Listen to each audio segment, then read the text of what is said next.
This is the Ralph K. Ginorio-Keep Right column from the Coeur d'Alene Press, Dateline, July 30th, 2021. Conservative voice to become frequent press visitor. When Mike Patrick agreed to allow me to write a regular op-ed column, he asked me to begin by introducing myself.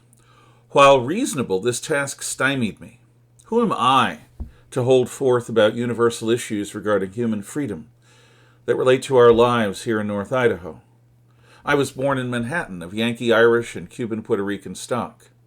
Growing up in the Bronx and in central Connecticut, I fondly remember being allowed to participate in the Sunday dinner conversation where my extended family debated politics and religion. Yes, while most healthy families avoided such topics at gatherings, my family focused on them. My overwhelmingly liberal relatives gave me a love for the vibrant discussion of ideas. Some of my earliest memories are of walking the streets of the Bronx in the mid-1970s. These streets resembled 1945 Berlin more than those of an American city. Buildings reduced to rubble in the race riots of the 1960s were as common as those which were intact. Garbage was piled in the streets in man-high berms because of strikes, and the subways were filthy and covered with graffiti. Nothing worked. I learned young about how liberal Democrats govern cities. I personally witnessed the 1977 blackout riots in New York City. I watched from my grandparents' fifth-floor walk-up as crowds of people became a mob. I saw people give up their individuality, transforming from individual grasshoppers into components of a destructive locust swarm. My political awakening occurred in the malaise-ridden Carter years, particularly during the Iran hostage crisis. I was an enthusiastic witness to the impotence of Carter being replaced by the moral clarity of Ronald Reagan. My experiences with New York and Jimmy Carter made me a conservative.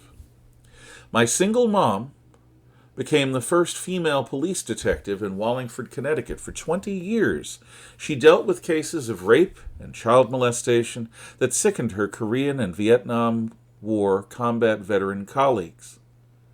She's my hero. At Bates College, my innocent hopes of joining a refined world of reasoned discourse were shattered, among others by a feminist professor who equated saying words like mankind with rape. When I told her that she was trivializing this horrible crime, she kicked me out of her office. Like most college leftists, she exhibited no intellectual curiosity, no tractability to reason, and no respect for dissenting free speech. I became deeply embroiled in politics during college. This, in addition to my poor self-discipline, led me to fail out. This failure made me. With God's help and the ongoing love of my fiancée, I built myself back from that abyss. I learned how to work hard and went to night school. After a decade in the proverbial wilderness, I had my degree, a loving wife, successful management experience, and was on my way to becoming a history teacher. My vocation is to introduce young people to their cultural heritage. History tells us who we are as Americans, and depicts both wisdom and folly. I have had the honor to help acculturate coming generations by coherently teaching the full scope of Western civilization, from universal creation to the present. More than anything, I teach how the individual always can change the world. No one is irrelevant. Our opinions, whatsoever they may be, matter. It is our duty as free people to develop thoughtful convictions about what is worth living for, dying for, even killing for, and then engaging fully in the civic discourse that will sculpt our future. This is why I want to write, to examine how universal controversies connect to our everyday lives right here at home. In Maine and then Idaho, Ralph K. Ginorio has taught the history of Western civilization to high school students for nearly a quarter of a century.